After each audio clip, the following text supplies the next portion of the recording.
You know that Polish general that Gene Hackman flawlessly portrayed in A Bridge Too Far? Well, he actually had an eventful experience in World War I. Stanislaw Sosabowski was born on May 8, 1892 in Stanislaw, Galicia of the Austro-Hungarian Empire. Before the start of the First World War, at age 14, Sosabowski joined a semi-clandestine Polish national paramilitary organization. He was soon promoted to the head of all Polish scouting groups in the Stanislav area in 1911, at age 18. Due to the fact that Sosabowski had received military training a year prior to the outbreak of the war, he was already mobilized at the beginning of the First World War, having been drafted in 1913. After the outbreak of World War I, he fought with the 58th Infantry Regiment of the 11th Infantry Division against the Imperial Russian Army in the battles of Rzeszów and the Dokla Pass. He was prevented from joining Józef Pilsudski's Polish legions in the Austro-Hungarian army, likely due to his past affiliation with a paramilitary organization devoted to Polish independence. You know, the usual stuff kids are into. By October 1914, he was a 21-year-old corporal surrounded, with several thousand of his countrymen, by Russian forces in the Austrian town of Przemyśl. His unit made several attempts to break through the Russian ring, and after a week of death and destruction, the young corporal and a few hundred survivors managed to escape from Przemyśl. After a year of war, he was promoted to company sergeant major. Of the 250 original men of his company, there were only 3 survivors. Sosabowski fought in the First Battle of Gorlice, among others. Several months of fighting in the Carpathian Mountains, sometimes referred to as Little Verdun, led to the breaking of the Russian front in May of 1915 during the Gorlice-Taranov offensive, which led to the Russian Great Retreat of 1915. Sosabowski pursued the Russians as far as Brest, where he was seriously wounded. A shot in the knee should have eliminated him not only from participation in frontline combat, but also from future airborne units that were formed after the war. This, however, did not happen. In 1916, the Austro-Hungarian army, in need of battle-experienced officers, commissioned Sosabowski as a second lieutenant.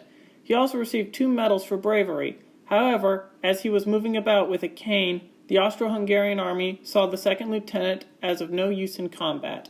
He was transferred to the censorship office of Zlachzow. Over the following months, he completed a course in archiving and served in Lwów, and then Bolzano. The end of the war found him in Lublin, where, already as a second lieutenant, he simultaneously served in the Austrian army and conscripted within the Polish military organization. He fought on until Austria-Hungary's surrender in 1918, and then helped disarm its forces. The young lieutenant learned much from his experience in the Great War, having observed the corruption of the Austrian commissariat. He watched his men die for lack of food and adequate winter clothing, suffering from dysentery, and he saw thousands die from typhus.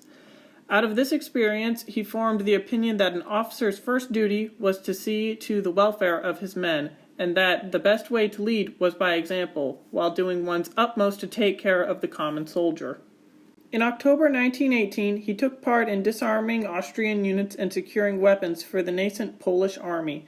In his new dreamed-of army, he found himself as a quartermaster. Proof of his prowess in this new role came in the form of a post to the General Liquidation Office, an institution responsible for calculating Polish war losses and making claims against the countries that caused them. A month later, in November 1918, after Poland regained its independence, Sosabowski volunteered for the newly formed Polish army, but his wounds were still not healed and he was rejected as a frontline officer. Instead, he became a staff officer in the Ministry of War Affairs in Warsaw. He joined the army of the recreated Polish state in 1919. Poland's resurrection after almost 150 years of partition between Austria-Hungary, Russia, and Germany was a dream come true for Sosabowski. During the Great War, he had discovered that he possessed leadership ability, and now that Poland had its own national army, he decided to make a career in the military. Having been commissioned as a lieutenant in late 1918 in the Polish military, he served with distinction in the Russo-Polish War from April to October 1920, rising to the rank of captain.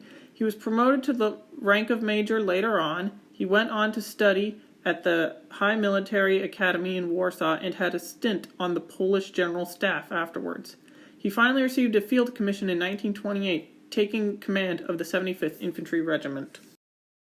The 1920s were a period of considerable social upheaval in Poland. Factionalism within the government and the inflation caused by the Ruhr crisis of 1923 led to a succession of weak coalition governments. Fortunately for the Polish military, Marshal Józef Pilsudski, the old warhorse and leader of the Polish military, shielded Sosabowski and the army from the effects of that unrest. The new Polish state, feeling threatened by its neighbors over unsettled borders, particularly Germany and the Russian Soviets, maintained a large military establishment in which Sosabowski thrived. His diligent training and the notable concern that he showed for his men made him one of the most popular officers in the Polish army. In May 1926, a coup led by Pilsudski was not entirely unexpected by many within the Polish military. Although Sosabowski had no direct role in the coup, he and many of his colleagues viewed it and the resulting policy of sanakcja, or cleansing, as a necessary measure to restore order to an increasingly chaotic situation within Poland. Major Sosabowski was a man of this time, viewing democracy as a good idea, but valuing order above all else, especially in a chaotic situation. While he later became disturbed by some of the tactics Pilsudski used during the crackdown on dissent in 1930, Sosabowski felt that the best way to serve his country was to remain at his post to protect Poland from foreign threats, specifically Germany and Russia. His exploits in World War II, defending Poland as well as dropping in the Polish regiment during Operation Market Garden, are beyond the scope of this video. Thank you very much for watching.